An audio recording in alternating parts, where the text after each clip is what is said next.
What is up, everyone? I got a quick Elden Ring build video for you today. This is an early game build with a Game of Thrones flavor to it. I've styled our character to look a bit like Jon Snow, and even though in the series he doesn't really use two swords, in order to get that fire and frost effect, we had to use two of them. Because we're using fast-hitting curved swords in this build, we're trying to set the frostbite effect as often as possible. And we can do this because one of our swords has the frost effect and one of them has fire, which resets frostbite on the enemy. So the equipment we'll need are two curved swords. I went with the Kaiden set just for fashion. And then our two talismans that I'm using are the winged sword insignia, because we're getting a lot of hits really quickly. And then also the green turtle talisman, because you're going to want your stamina back as fast as possible. And then, of course, if you decide to use the spirit summons, you got to go with the three wolves because it's Jon Snow.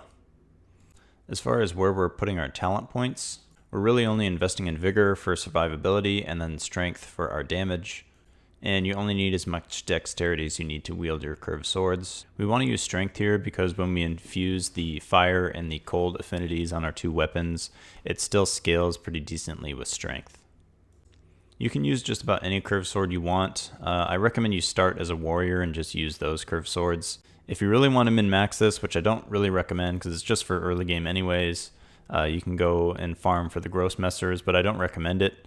I did that and it took quite a long time for them to drop off these skeletons in the Tombsword catacombs, but that is an option if you want to. And last, our two weapon arts are Flaming Strike and Chilling Mist. We put one of these on each sword, which gives us this cool fire and frost glowing look on each of our swords. This also increases the damage we do and it increases the rate at which we apply frostbite. So you buff up with these two and then you run in and you try to set frostbite as often as possible and you just burn them down with your fast hitting attacks. That was it for today, short like I promised. I've got another strength based early game build coming up, so if you're interested in seeing that one also, keep an eye out. All right, see you next time.